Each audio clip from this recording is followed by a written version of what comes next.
Hello everyone, कैसे हो आप सभी। आज ये वीडियो बहुत ज़्यादा टाइम बाद आ रही है। वीडियो बनानी भी बहुत ज़्यादा ज़रूरी पड़ गई इस वजह से, क्योंकि बहुत ज़्यादा मार्केट में अफवाहें उड़ रही हैं। कहीं पे सॉफ्टवेयर में छापा पड़ा, ये हुआ वो हुआ। इजी जी टैग टूल पाए गए, मतलब इजी जी टैग मार्केट में बिकता नहीं है, क्या पाए गए तो क्या। तो इन सब चीज़ों से आपको पहली बात, बिल्कुल भी पैनिक नहीं होना है, बिल्कुल भी नहीं घबराना है।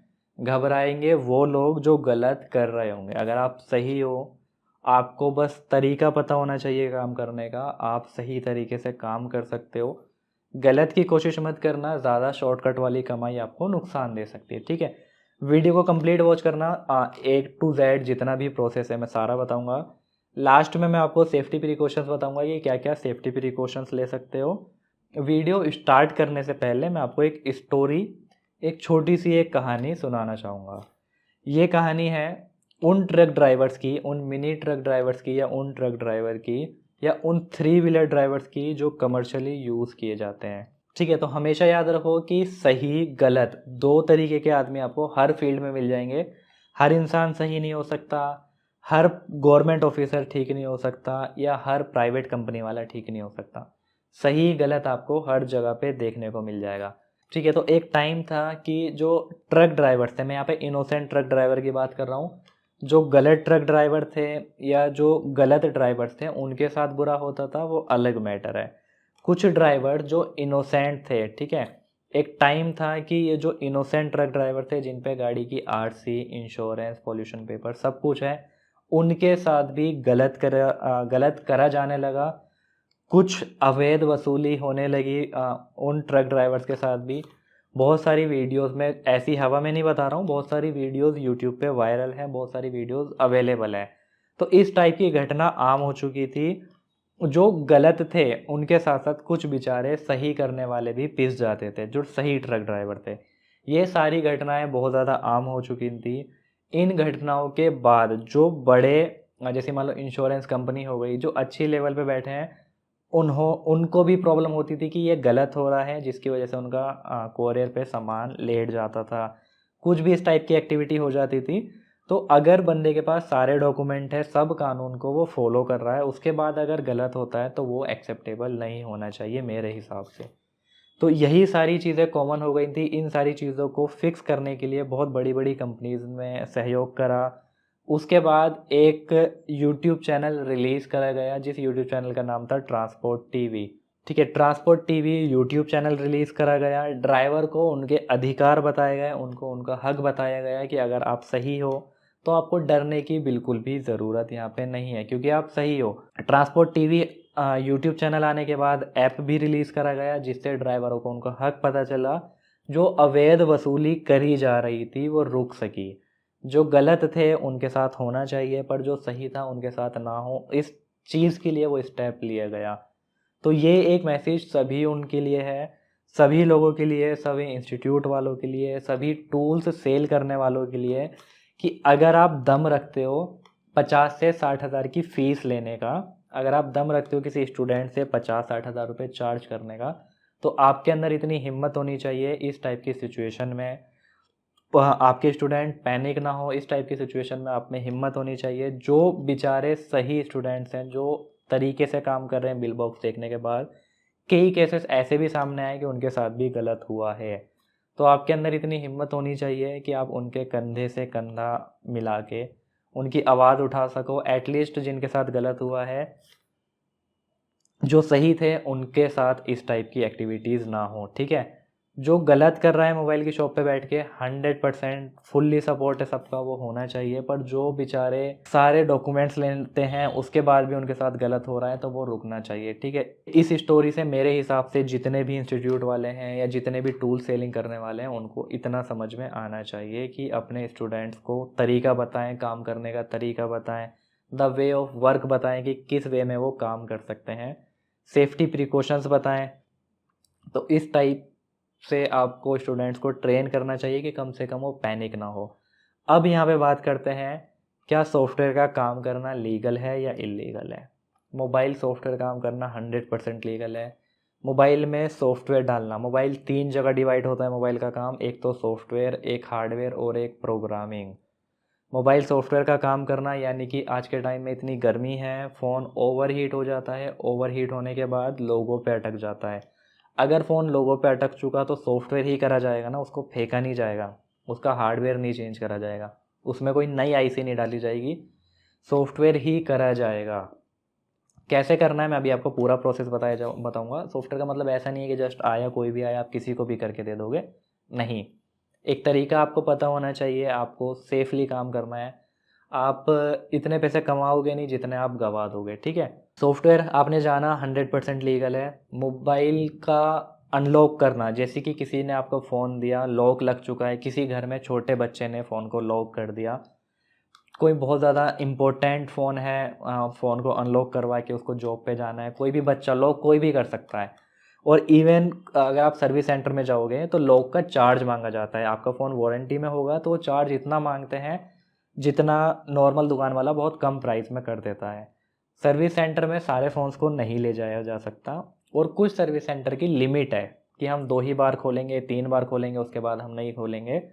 तो मजबूरी में मोबाइल की शॉप पे जाना पड़ता है, ये उनका अधिकार है जो वो अपना काम कर रहे हैं, ठीक है, जो सही तरीके से कर रहे हैं, ठीक है। अनलॉकिंग 100% कर सकते हो। अब बात आती है प्रोग्रामिंग की, यानी कि अगर किसी फ़ोन की एमएमसी स्टोरेज डेड हो गई तो आप उसको कर सकते हो, बिल्कुल ठीक कर सकते हो।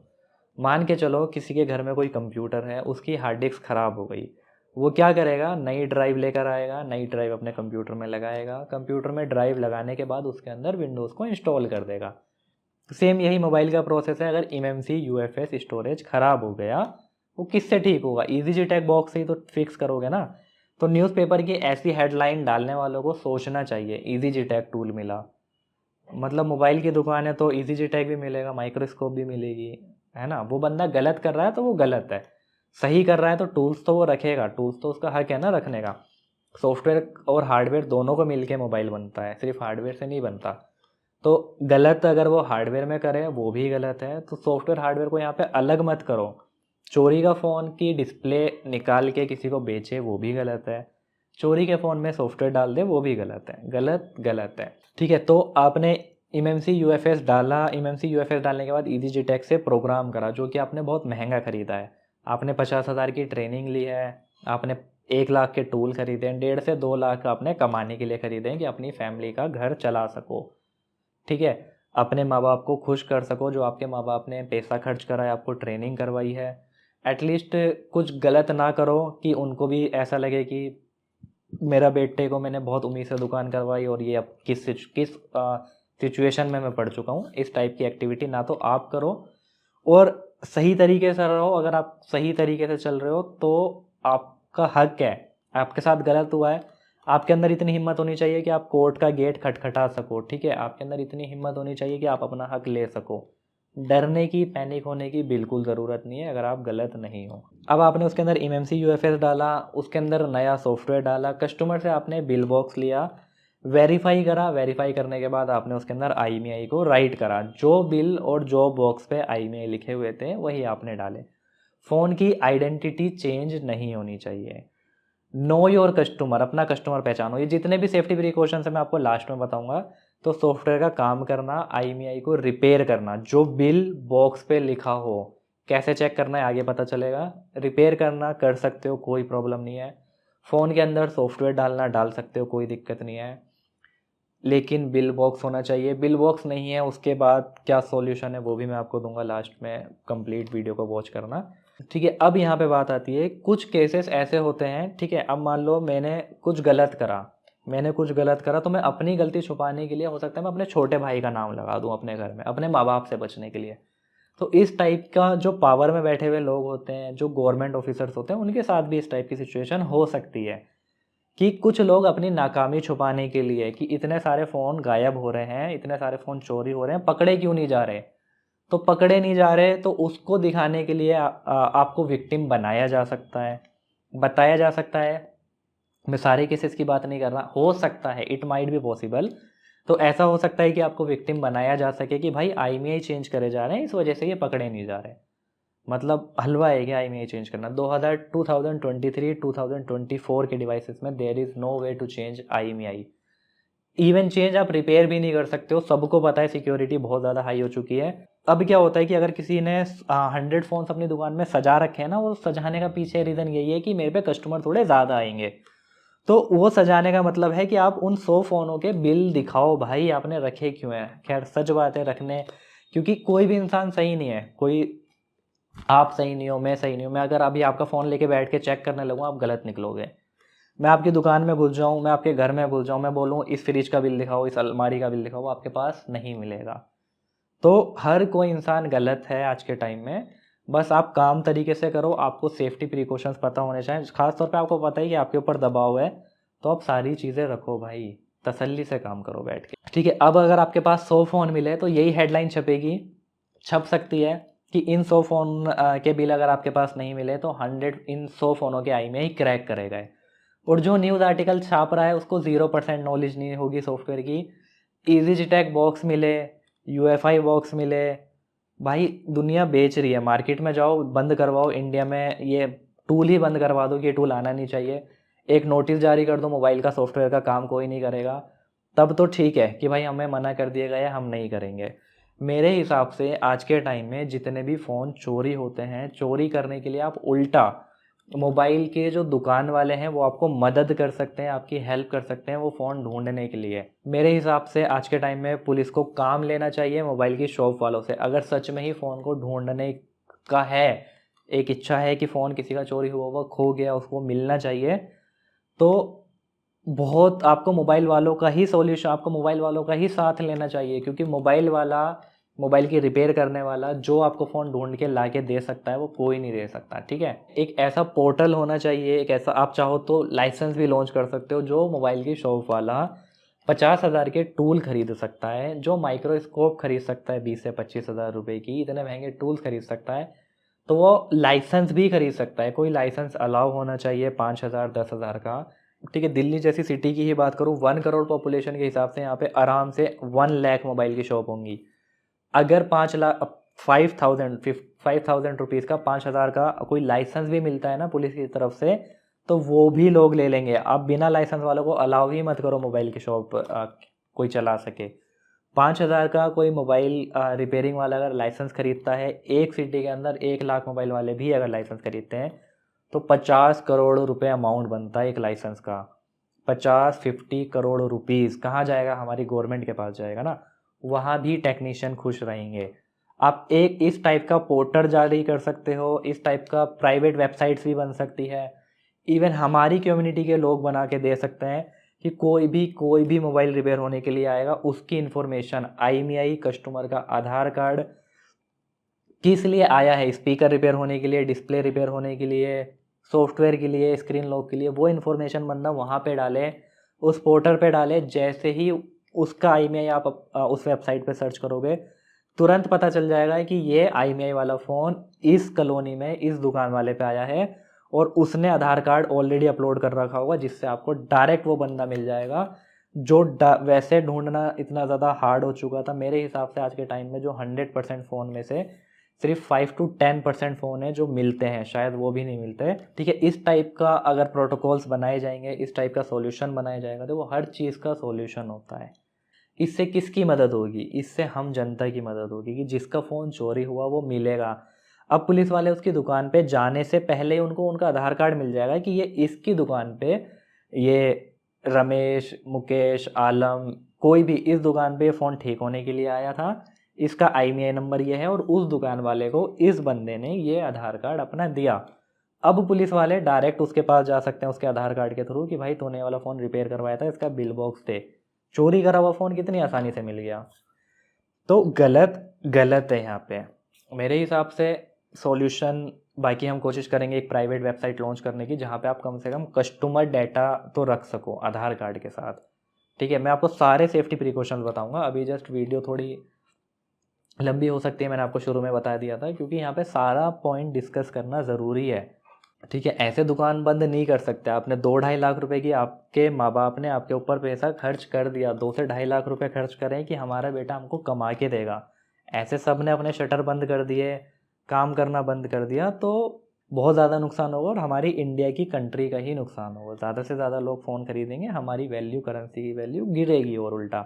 ठीक है, तो सॉल्यूशन बहुत सारे हैं। अगर सच में ही फ़ोन चोर को पकड़ने का वो है तो बहुत सारे सॉल्यूशन हैं जो कि मोबाइल वालों को दिए जा सकते हैं। मोबाइल वालों को पोर्टर दिया जा सकता है जहाँ पे वो कस्टमर की डिटेल डाले, जो कस्टमर से वो आधार कार्ड ले आईएमईआई के साथ वो डाले। जैसे ही चोरी की कंप्लेंट होगी वो आईएमईआई नंबर डिटेक्ट हो गया, पता चल जाएगा कि इस दुकान पे रिपेयर होने के लिए आया था। ठीक है, आज के टाइम में कस्टमर आधार कार्ड ऐसे देता है चोरी का, फ़ोन के बाद भी अपना आधार कार्ड ऐसे देता है जैसे ही वो चोरी का ही ना हो, क्योंकि उसको ये उम्मीद होती है कि ये मेरे को उसने दिया है, वो मेरे साथ कभी गलत नहीं कर सकता। अब बात कर लेते हैं सेफ्टी प्रिकॉशंस की। सेफ्टी प्रिकॉशंस आपको क्या क्या लेने हैं। सबसे पहला सेफ्टी प्रिकॉशंस, अपने मोबाइल की शॉप में सीसीटीवी कैमरा ज़रूर लगवाओ। सीसीटीवी कैमरा ये एमआई, रियलमी इस टाइप के सीसीटीवी कैमरा नहीं, मेमोरी कार्ड वाले नहीं, एक परमानेंट कम से कम 1 साल का डाटा रखो।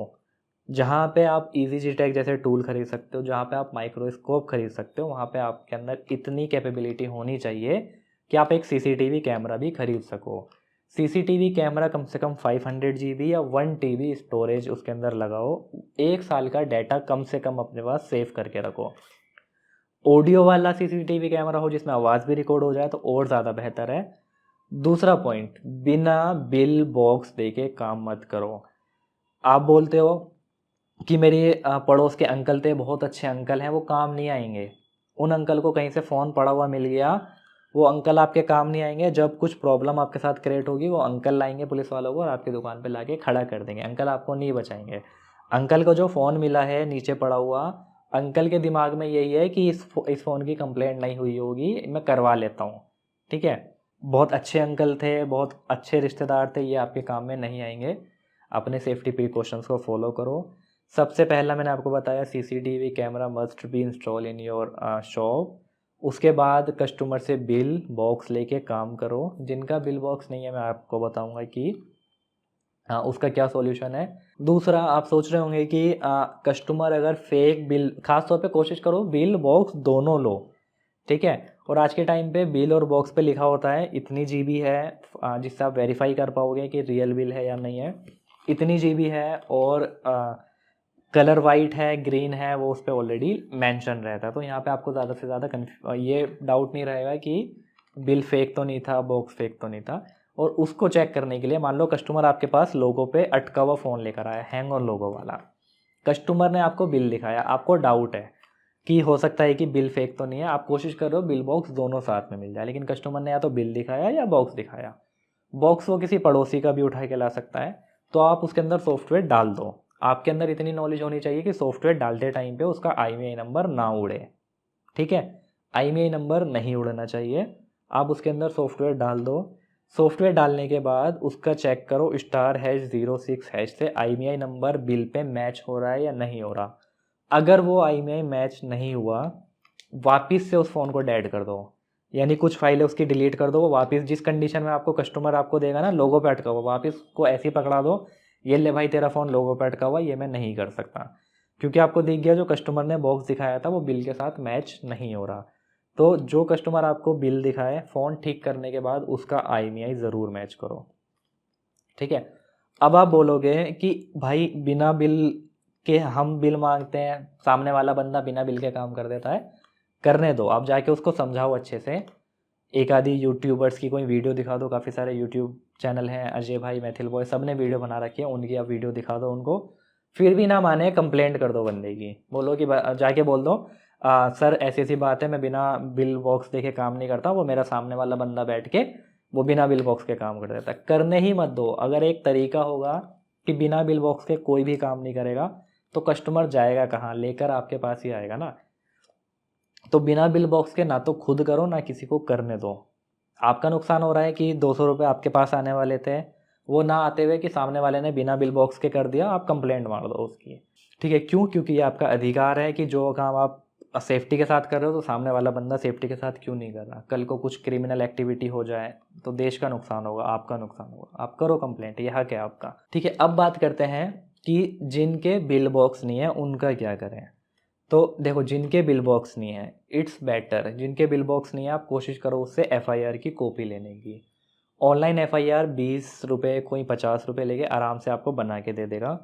ऑनलाइन एफआईआर में उसका आईएमईआई नंबर मेंशन रहता है, ठीक है। अगर आपके पास स्क्रीन लॉक में आया है, उसका स्क्रीन अनलॉक करके वापस से लॉक लगा दो। आईएमईआई चेक करने के बाद बोलो इसकी एफआईआर बनवा के लाओ, उसकी फ़ोटोकॉपी आप अपने पास रखो। डिजिटली रखनी है डिजिटली रखो, हार्ड कॉपी में रखनी है हार्ड कॉपी में रखो। अभी एक ऐसा केस आया था, किसी ने लिखवा लिया उससे कि इस फ़ोन की जिम्मेदारी मेरी नहीं है, उसके बाद भी उसको प्रॉब्लम हुई। मैं बताऊंगा उसका सॉल्यूशन भी, ठीक है। एफआईआर वो बनवा के लाएगा कि इसका ये वाला फ़ोन है, इसका मेरे से बिल खो चुका है, जिसका मॉडल नंबर ये है, आईएमईआई नंबर ये है, और कस्टमर के नेम से वो एफआईआर रहेगी। उस एफआईआर की फ़ोटोकॉपी रखो। जो आपको करना है, स्क्रीन अनलॉक, फ्लैशिंग, केजी पेजी बिल्कुल इस चक्कर में मत पड़ो, सिर्फ लीगली वर्क करो, ठीक है। फाइनेंस वाले फ़ोन आपको नहीं करने हैं। वो आपको जाहिर सी बात है, जो चीज़ आपको सामने से पता है, आपको पता है कि ये 2000 रुपये की चीज़ खरीदी, उसकी कीमत 18,000 रुपये की है। अब 2000 रुपये में आपने उसकी सिक्योरिटी तोड़ दी, फाइनेंस कंपनी को तो पैसा मिला नहीं पूरा, दुकान वाले का भी घाटा, बेचने वाले का भी घाटा, कंपनी का भी घाटा, और आप उसको चला रहे हो। That is completely illegal. जो लोग केजी करते हैं, मुझे पता है शायद 2 या 3% ही हैं होंगे जो करते होंगे, उस चक्कर में बिल्कुल भी मत पड़ो। सेफ्टी प्रिकॉशंस में क्या हुआ, इसको लिखना चाहो लिख लेना। सबसे पहला सीसीटीवी कैमरा, उसके बाद कस्टमर का बिल और बॉक्स की फ़ोटोकॉपी रखो उसके एड्रेस के साथ। उसके बाद अगर आपको आईएमईआई नहीं पता, आईएमईआई चेक करने के लिए आप फ्लैश कर सकते हो, अनलॉक कर सकते हो, वापस लॉक लगा दो आईएमईआई अगर मैच नहीं होते हैं तो, ठीक है। बिल पे आईएमईआई मैच होने चाहिए। अगर एफआईआर का प्रोसेस नहीं बन रहा, इतना लंबा सिस्टम नहीं बन रहा, तो अपने नज़दीक पुलिस स्टेशन में जाओ, एक अंडरटेकिंग फॉर्म बनवाओ। पुलिस स्टेशन से मत बनवाओ, जो विजिटिंग कार्ड बनाने वाले हैं, जो बुकलेट्स बनाते हैं, उनके पास जाओ। उनके पास जाके एक अंडरटेकिंग फॉर्म बनवाओ। अंडरटेकिंग फॉर्म में कस्टमर का नेम, कस्टमर का मोबाइल नंबर, उस फ़ोन के आईएमईआई, उस फ़ोन के नीचे टिक मार्क का ऑप्शन होना चाहिए, हिंदी और इंग्लिश दोनों में। उसके अंदर लिखा होना चाहिए साफ साफ कि ये फ़ोन की ज़िम्मेदारी पूरी मेरी है, मेरे से बिल खो चुका है।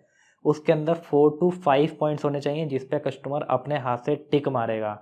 कस्टमर के सिग्नेचर, कस्टमर का थंब इम्प्रेशन, ये सारी इन्फॉर्मेशन लो उससे। और उस फॉर्म के ऊपर नाम, मोबाइल नंबर, आधार कार्ड का नंबर, ये सारी चीज़ें आपको मेंशन करनी है, और कस्टमर का एड्रेस पूरा मेंशन करना है उसके मोबाइल नंबर के साथ। ये अंडरटेकिंग फॉर्म अपने पास कम से कम रखो, ठीक है। अब जब ये अंडरटेकिंग फॉर्म आप बनवा लो, अब इस अंडरटेकिंग फॉर्म को आपके नियर बाई पुलिस स्टेशन में एक्सेप्टेबल होगा या नहीं होगा, so you have to go there for taking permission कि ये जो अंडरटेकिंग फॉर्म है ये वैल्यूएबल है या नहीं है। अपने आसपास विधायक के पास जा सकते हो, सरपंच के पास जा सकते हो, उनसे बोल सकते हो कि ये जो अंडरटेकिंग फॉर्म है इसकी परमिशन मेरे को दे सकते हो। तो अगर आपका विधायक, आपकी जगह का विधायक या कोई सरपंच उसको अलाउ कर देगा तो भी एक्सेप्टेबल रहेगा, ठीक है। क्योंकि अंडरटेकिंग फॉर्म में आपने कस्टमर के साइन ले लिए, डायरेक्ट उससे पूरी फॉर्मेलिटीज़ करवा ली। अगर आप एफआईआर का प्रोसेस फॉलो नहीं कर सकते हो तो अंडरटेकिंग फॉर्म भी आपको कई हद तक बचा सकता है, ठीक है। उसके बाद पॉइंट आता है हमारा नो योर कस्टमर। अपने कस्टमर को पहचानो, उसकी केवाईसी करो। केवाईसी यानी कि कस्टमर की पूरी डिटेल आपके पास रहना चाहिए। गवर्नमेंट आपसे बोलती है आप मोबाइल बेच रहे हो, आप दूध बेच रहे हो, आप दही बेच रहे हो, आप कुछ भी बेच रहे हो, आपको अपने कस्टमर की इन्फॉर्मेशन होनी चाहिए। आपको उसका आधार कार्ड पता होना चाहिए, वो कहाँ रहता है पता होना चाहिए, उसका मोबाइल नंबर, नेम, सब कुछ पता होना चाहिए। तो अपने कस्टमर की इन्फॉर्मेशन अपने पास सेफ रखो। डिजिटली सेफ रखना चाहते हो डिजिटली सेफ रखो, ऑफलाइन पेपर पे सेफ रखना चाहते हो ऑफलाइन पेपर पे सेफ रखो। कभी भी इस टाइप का इंसिडेंट हो, अगर आप गलत नहीं हो तो बिल्कुल भी पैनिक मत हो, तसल्ली से सारे के सारे काम को हैंडल करने की कोशिश करो, ठीक है। ये सब कुछ हो गया। बाकी कोशिश कर रहे हैं कि एक वेबसाइट लॉन्च करी जाएगी, हो सकता है कि फ्री ही लॉन्च कर दी जाए।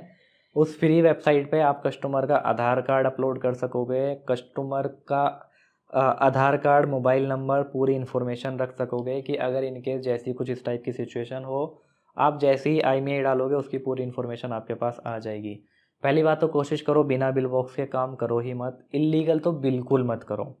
केजी आईएमईआई चेंज आपको कभी नहीं बचाएंगे। आईएमईआई चेंज में जहाँ तक मैंने पढ़ा था कि फ़ाइन से अलग आपको जेल भी हो सकती है और काफ़ी लंबी सज़ा है, ठीक है, ठीक है। इन सारे पॉइंट्स को लिख लेना। उसके बाद का पॉइंट है कि अपनी दुकान पे आपको कोई हक नहीं है कि आप कबाड़े में से फ़ोन खरीद के उन 100 फ़ोनों की को सजा के रखो। अगर आप पकड़े गए, आपके अंदर इतनी हिम्मत होनी चाहिए कि उन 100 फ़ोन जो आपने अपने शोकेस में सजा रखे हैं ना, उसके बिल उनको दिखा सको। बिल नहीं है तो कोई भी केस आप पे बनाया जा सकता है। बिल नहीं है तो आप क्या पता आपने उसकी IMEI चेंज कर दी हो, भले ही आपने नहीं करे, पर हेडलाइन ऐसी छप सकती है कि 100 IMEI क्रैक करते हुए पाए गए। क्यों? क्योंकि आपके पास बिल नहीं है। बन सकती है इस टाइप की चीज़ें, तो सेफ्टी के साथ रहो। आपके दुकान में जो लैपटॉप है, जो कंप्यूटर है, कोशिश करो बिल होना चाहिए। कहीं ना कहीं आपको टॉर्चर किया जा सकता है, इसका बिल दिखा, उसका। मैंने क्या बोला आपको कि कोई भी इंसान 100% करेक्ट नहीं है। मैं अभी किसी के घर में घुस जाऊँगा, मैं बोलूँगा फ्रिज का बिल दिखा, इसका बिल दिखा, अपने फ़ोन की व्हाट्सएप की चैट मेरे को चेक करवा, कहीं ना कहीं वो बंदा गिल्टी पाया ही जाएगा। कोई एक ऐसा फ़ोटो मिल जाएगा उसका जहाँ पे वो गिल्टी पाया जाएगा, कोई ऐसी चैट मिल जाएगी उसकी जहाँ पे वो गिल्टी पाया जाएगा। तो कोई भी ठीक नहीं है। अपने आप को ठीक रखो कि इस टाइप की सिचुएशन हो जाए, ये लो फ़ोन चेक कर लो। इस टाइप की सिचुएशन हो जाए, ये लो जी मेरी दुकान में चेक कर लो। दुकान में फ़ोन रखो ही मत। फ़ोन है बिल वाले रखो, अदरवाइज़ कोई मत रखो। फ़ोन मत सजा के रखो। आप सोच रहे हो फ़ोन सजा के रखूँगा कस्टमर काम ज़्यादा देगा, ऐसा कुछ भी नहीं है। फ़ोन मत सजाओ अपनी दुकान में। लैपटॉप चला रहे हो बिल वाला रखो, कंप्यूटर चला रहे हो बिल वाला रखो। जो हार्डवेयर करते हैं उनके लिए भी ये सेफ्टी प्रिकॉशंस हैं, जो सॉफ्टवेयर का काम करते हैं उनके लिए भी ये सेफ्टी प्रिकॉशंस हैं। अब यहाँ पे बात आती है कि भाई सॉफ्टवेयर हार्डवेयर को बार बार अलग क्यों करा जा रहा है। गलत काम गलत रहेगा। आप सॉफ्टवेयर का, आप चोरी के फ़ोन के अंदर सॉफ्टवेयर डालोगे, दैट इज़ रॉन्ग। आप चोरी के फ़ोन को खोल के उसके पार्ट्स बेचोगे, वो भी गलत है। तो वो तो हार्डवेयर में भी गलत हो गया ना, सॉफ्टवेयर को ही क्यों टारगेट करा जा रहा है। ठीक है, तो कोई भी अगर, और ज़्यादातर मेरे हिसाब से आज के टाइम पे जो 2023 2024 वाले जो डिवाइसेस हैं, उसका आप IMEI चेंज या रिपेयर कर ही नहीं सकते। मान लो मेरे पास ये फ़ोन है आईफोन, इसका अगर कोई बोले कि IMEI चेंज कर दो, पॉसिबल है क्या? कोई सेंस नहीं बनता। तो जो चीज़ पॉसिबल ही नहीं है, ठीक है, तो जो चीज़ पॉसिबल ही नहीं है वो तो हो ही नहीं सकती। तो ज़्यादातर जो चीज़ पॉसिबल नहीं है वो तो हो नहीं रही। हो क्या रहा है? फ़ोन के पार्ट्स खोल के बेचे जा रहे हैं। तो मेरे हिसाब से इन्वेस्टिगेशन उनकी करने की ज़रूरत है, जो बेचारे सॉफ्टवेयर में किसी का काम करके, किसी का बिल बॉक्स देखने के बाद 100-150 रुपये कमा रहे हैं, या 100-150 रुपये ले लेते हैं।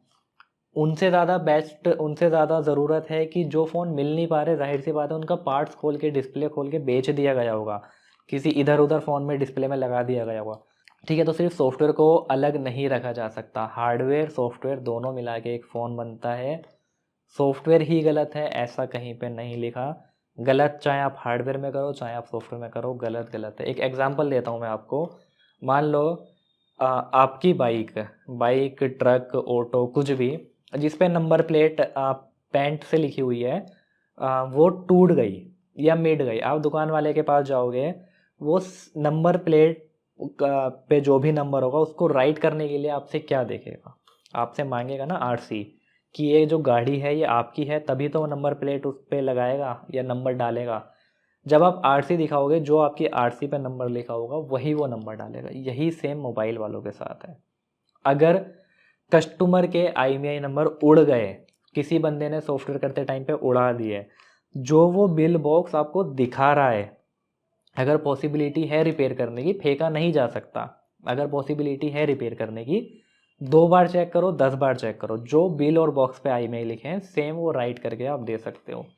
अभी एक घटना हुई थी जहाँ पे वीवो के 80,000 या 1,00,000 फ़ोनों में सेम IMEI हो गए थे। वीवो ने एक ऐसा अपडेट दिया, अपडेट देने के बाद जितने भी फ़ोन थे वीवो के ऑल ओवर इंडिया में, 80,000 या 1,00,000 सबके सेम IMEI हो गए थे। ये सारे मोबाइल वालों को पता होगा।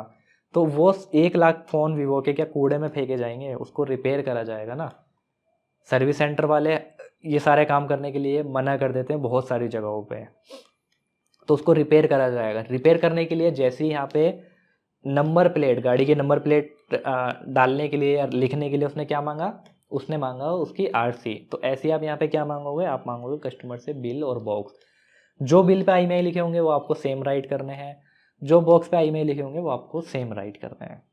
एक नंबर भी गलत हो गया तो इतना आप कमाओगे नहीं जितना आपको देना पड़ जाएगा। सबसे पहला होता है इज्जत, जो आप अपनी कॉलोनी में इज्जत बना के रखते हो ना, वो चली जाती है। तो कोशिश मत करो गलत काम करने की। अगर आप गलत नहीं हो, सही हो, उसके बाद भी आपके साथ गलत हो चुका है, तो हिम्मत रखो, कोर्ट तक जाने की आपके में हिम्मत होनी चाहिए, ठीक है। पहली बात, जब ये सारे सेफ्टी प्रिकॉशंस के साथ आप काम करोगे तो इवन अगर कोई गलत नज़र से आएगा भी ना, अवैध वसूली के नज़र से आएगा, सीसीटीवी कैमरा, ये सारे know your customer KYC forms वगैरह देखने के बाद किसी की भी हिम्मत नहीं होगी कि आपसे कुछ गलत सवाल कर सके या आपसे कोई भी गलत वसूली कर सके।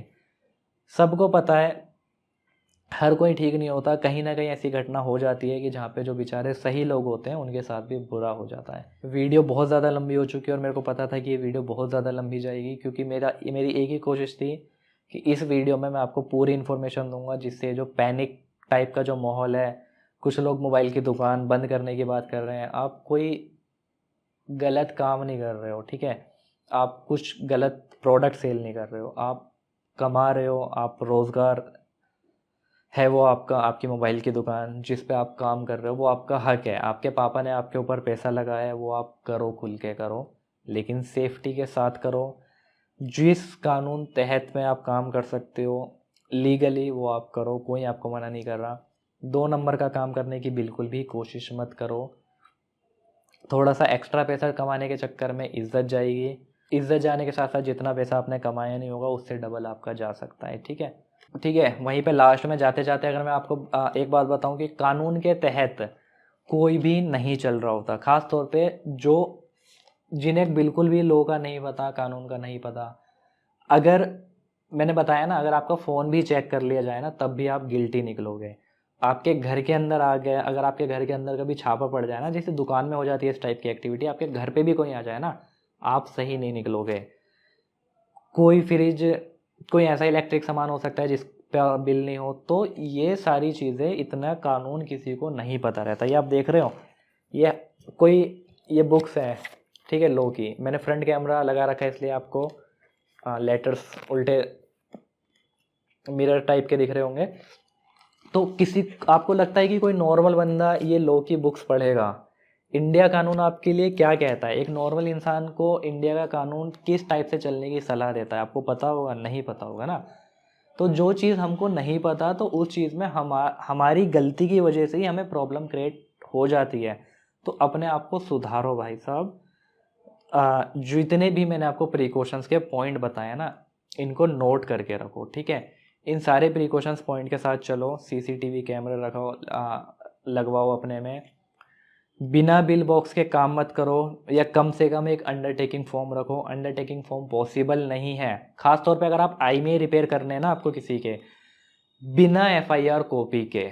FIR की कॉपी ले लो उससे, ऑनलाइन FIR की कॉपी, जो उसके अंदर IMEI लिखे होंगे ऑनलाइन FIR की कॉपी के अंदर, वो आप राइट कर सकते हो, ठीक है। उसी फ़ोन के अंदर जिस फ़ोन की FIR बनी गई है पहचानने के बाद, किसी गलत फ़ोन के अंदर नहीं। और वहीं पे अगर मैं बात करूँ 2020 2024 की, so there is no way to change और रिपेयर IMEI। जिनका पॉसिबल है उनका कर सकते हो, लेकिन प्रिकॉशंस के साथ, प्रोटोकॉल्स के साथ, कि वो फ़ोन फेंकने से बच जाए, किसी गरीब इंसान का फ़ोन है वो इस्तेमाल कर सके अपना फ़ोन, ठीक है। ठीक है, यही थी कंप्लीट वीडियो बहुत ज़्यादा लंबी हो गई है। जिन्होंने ये कंप्लीट वीडियो देखी होगी वो नीचे कमेंट करके ज़रूर बताना, जिन्होंने कंप्लीट वीडियो देखी है। और जिनको और जानकारी चाहिए कि आपको एटलीस्ट थोड़ा बहुत कानून पता रहे, सॉफ्टवेयर का काम कर रहे हो, हार्डवेयर का काम कर रहे हो, आपके साथ प्रॉब्लम क्रिएट ना हो, आप नीचे कमेंट बताना। आपकी कमेंट ही बताएगी कि आप कितना इंटरेस्टेड हो। हम कोशिश करेंगे ज़्यादा से ज़्यादा, हम कोशिश करेंगे हर एक बड़े वकील से बात करने की, हम कोशिश करेंगे एक सॉल्यूशन लाने की, हम कोशिश करेंगे कि किसी बड़े ऑफिसर से बात करने की, कि एटलीस्ट अगर कोई मोबाइल का काम सही से करना चाहता है तो उसको उतना हक मिल सके, ठीक है। यही थी एक कंप्लीट वीडियो बहुत ज़्यादा लंबी हो चुकी है। और नीचे कमेंट ज़रूर कर देना, आपकी कमेंट ही इंटरेस्ट बताएगी कि कितने इंटरेस्टेड आप हो, आप सही से काम करना चाहते हो बैठ के या नहीं करना चाहते। यही थी एक कंप्लीट वीडियो। उम्मीद करता हूँ वीडियो हेल्पफुल रही होगी। Bye, take care, thanks for watching.